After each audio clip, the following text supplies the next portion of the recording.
Inclusive education and addressing children from diverse backgrounds.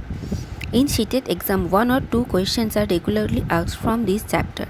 Focus topics of this chapter are inclusive education and methods of inclusions.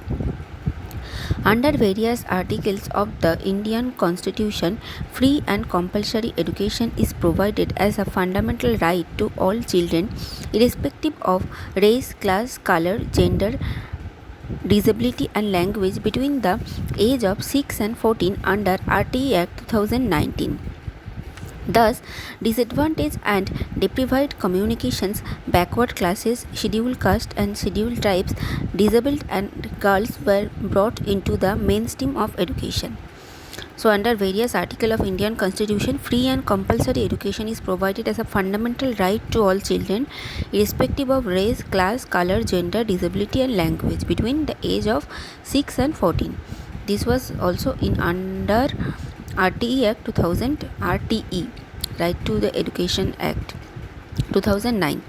Inclusive education is defined as a learning environment that promotes the full personal, academic and professional development of all learners irrespective of race, class, color, gender, disability and language. The history of inclusive education in India includes the milestone given below. District Education Program 1985, National Policy on Education 1986, Integrated Education for the Disabled, a project started in 1987, Person with Disabilities Act 1995, Integrated Education for Disabled Children, a scheme started in 1974, Sarva Shiksha Vision 2000, Making All Schools Disabled Friendly by 2020-2005.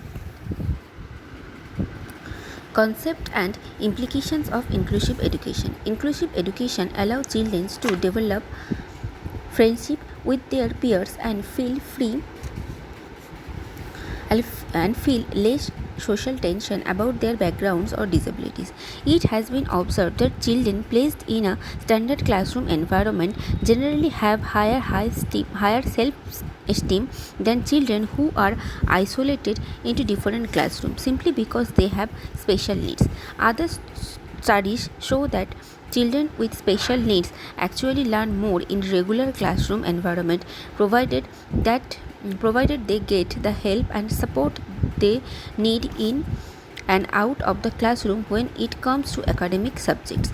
The principles of inclusive education are no discrimination between students, equal educational opportunity to all, schools adapt to the needs of student. It means schools should make responsible accommodations as per the needs of students, equal educational benefits for all students, the student views are listened and to taken seriously, individual difference between student and the source of richness and diversity not a problem. The purpose and need for inclusive education are to fulfill the constitutional responsibilities of government to enable children to stay with their families, for the development of healthy citizenship, for achieving universalization of education, for enabling all students to develop a feeling of self-respect, for a use of modern technology to fulfill the objectives, for enabling social equality of all students irrespective of their difference, and for making the students self-reliant. Understanding children with special needs. Initially, learners with special needs is special educational needs, was defined as a child with visual, hearing, locomotor or intellectual disability in line with Western thinking. However, in India, a learner with ACN also includes learners from the disadvantaged and deprived communities. This includes children belonging to the groups of child labor, street children, victims of natural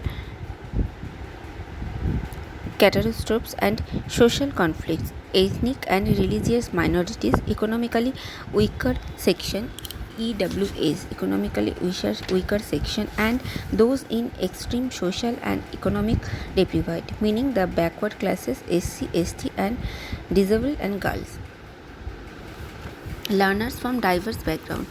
Education of learners with special educational needs is a powerful instrument of social change and often invites upwards movements in the social structure, thereby helping to bridge the gap between different sections of society.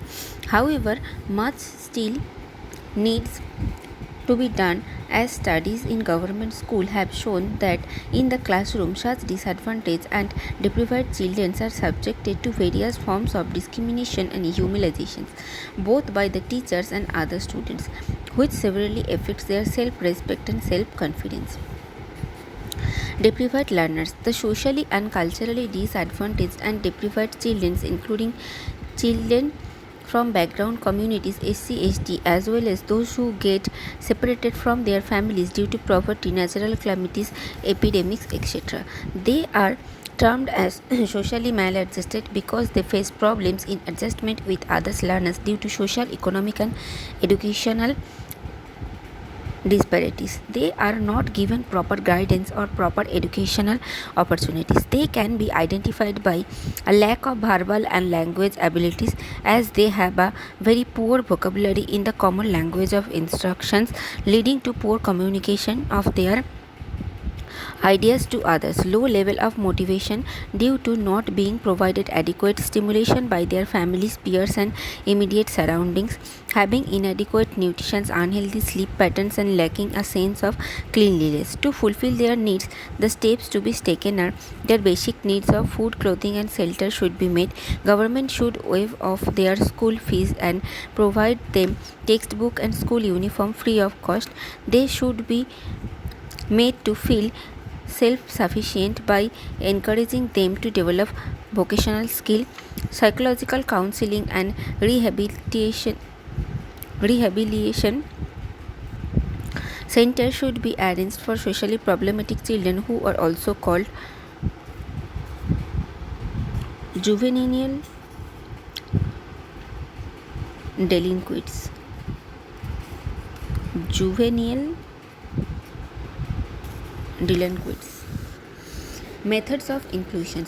Inclusion does not only mean the placement of disadvantaged and deprived students in normal school along with other children. It must also incorporate a fundamental change in the way of school community supports and address the individual needs of each child. Two such methods in which school and children are involved are improvement in pedagogy. One of the most important principles of inclusive education is that no two learners are alike. So inclusive school must place great importance on creating opportunities for students to learn and be addressed by a variety of ways. Teachers in inclusive school must consider a wide range of learning modalities: visual, auditory, kinesthetic,